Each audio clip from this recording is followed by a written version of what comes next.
Djibouti célèbre la journée mondiale de la biodiversité à Ditilou. Au cœur des montagnes verdoyantes de Ditilou, la nature djiboutienne était à l'honneur ce vendredi 22 mai à l'occasion de la célébration de la journée mondiale de la biodiversité. Organisé chaque année à Djibouti, cet événement international qui a réuni autorités, communautés locales, acteurs engagés dans la protection de l'environnement autour d'un même objectif, préserver ainsi les richesses naturelles du pays pour les générations futures.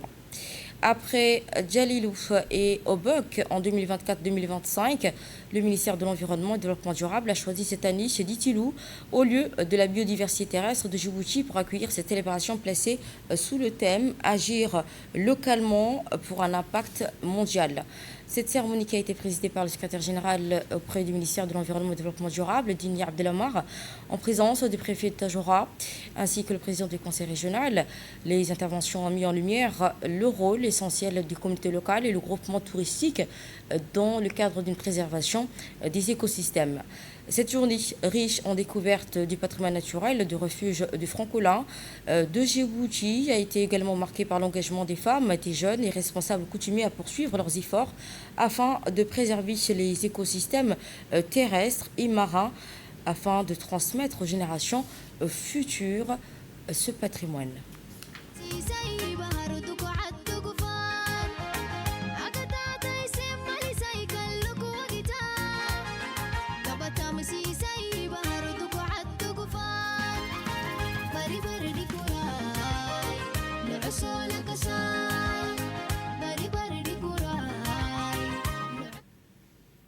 À l'instar des autres pays du monde, la République de Djibouti célèbre en ce 22 mai plutôt 2026 la journée mondiale de la biodiversité. Cette année, comme vous le voyez, le site d'Itilou a été choisi et ce choix n'est pas anodin parce que nous savons que Ditilou fait partie du Mont Goda, du massif du Mont Goda, qui abrite la forêt du Daï et qui est, comme on le sait, le réservoir de la République de Djibouti, les réservoirs les plus importants de la République de Djibouti, qui renferment une biodiversité très très importante. Il ne faut surtout pas oublier aussi que cette même biodiversité subit aujourd'hui une dégradation alarmante qui doit nous interpeller tout un chacun. Et le ministère de l'Environnement, avec bien sûr ses partenaires, avec tous les partenaires, collabore pour mener une lutte incessante afin d'endiguer cette dégradation qui, il faut bien le dire, menace même la survie humaine. Il faut savoir que Ditilou, il y a 2 décennies, si je peux le dire, était un sanctuaire de cet écosystème dont toute la République de Djibouti était fière. Aujourd'hui, le 22 mai, nous célébrons la journée mondiale de la biodiversité. C'est une journée pour nous arrêter un instant, regarder ce qui nous entoure, la forêt, les océans, les oiseaux, les insectes, les plantes, et même les microbes. Le choix de ce site n'a pas été fortuit. Tout ce que je viens de citer ont des gîtes dans cet espace. La biodiversité, c'est la variété du vivant. Elle n'est pas un décor. Elle nous nourrit. Elle purifie notre cœur. La déforestation, la pollution, le changement climatique sont les principales causes. Si on continue, ce sont nos enfants qui paieront le futur.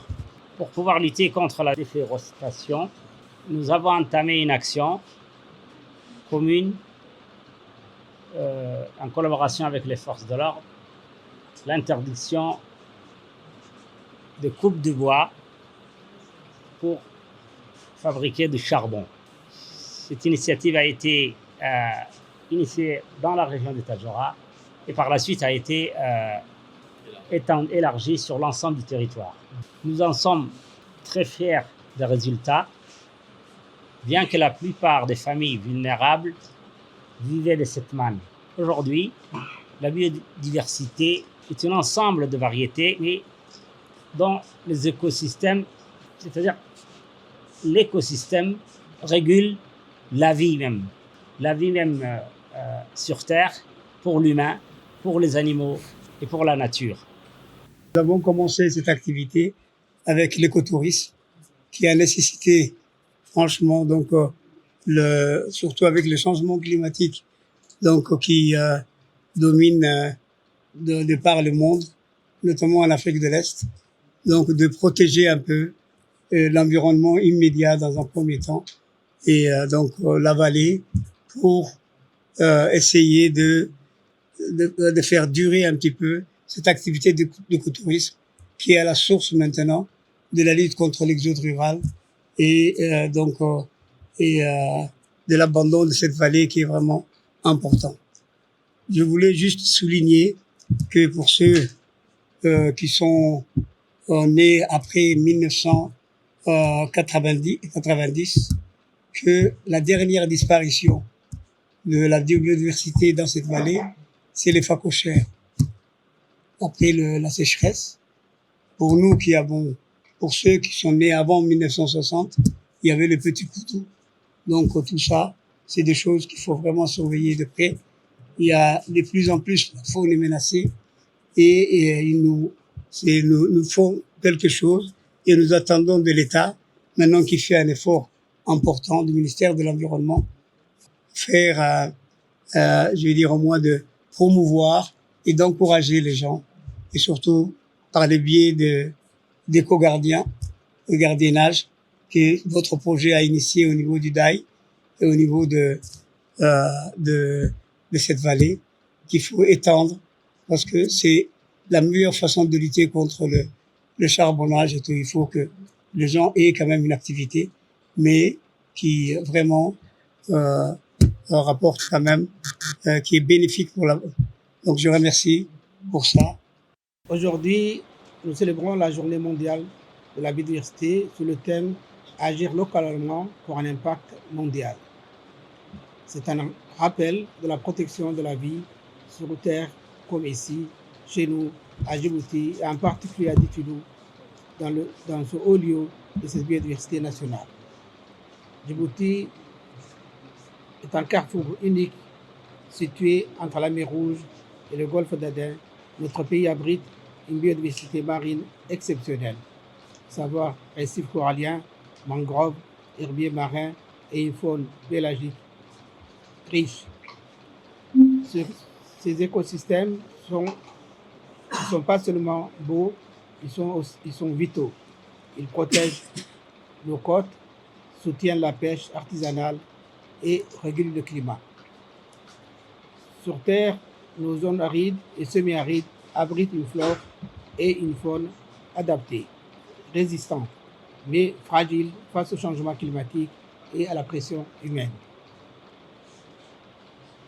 Proclamée par les Nations Unies, cette édition 2026 insiste sur le fait que la présentation de la faune repose avant tout sur les actions concrètes menées à l'échelle des citoyens, des associations et des communautés locales pour inverser la perte de la diversité biologique. Djitilo est un cas concret. Les aires protégées communautaires et totalement volontaires permettent à la biodiversité de se restaurer. Ici à Djitilo, les efforts de protection et de préservation de la biodiversité de la communauté locale a permis le retour de plusieurs espèces aviaires et des mammifères. L'augmentation sans précédent de la population de francolins de Djibouti depuis 2017 est un excellent indicateur de l'état de santé de cet écosystème unique à Djibouti. Quand la biodiversité a un problème, l'humanité a un problème. C'est pourquoi la Journée internationale de la biodiversité de 2026 sera célébrée sous le thème des actions locales à impact mondial, afin de rappeler que les grands changements commencent à petite échelle. Et dans les séries de réactions recueillies par nos correspondants, M. Ahmed Mohamed a souligné dans son intervention l'importance de la biodiversité ainsi que le caractère unique de Djilou, réputé pour sa beauté de ses paysages ainsi que la richesse exceptionnelle de son patrimoine naturel. Il a également encouragé les habitants de la vallée de Tora à poursuivre les efforts exemplaires et leur engagement constant en faveur de la préservation de l'environnement. Cette journée de célébration qui a par ailleurs permis de renforcer la sensibilisation des populations autour de la préservation a été également l'occasion d'appuyer la nécessité de protéger la biodiversité pour les générations futures et promouvoir davantage les initiatives communautaires en faveur d'un développement durable.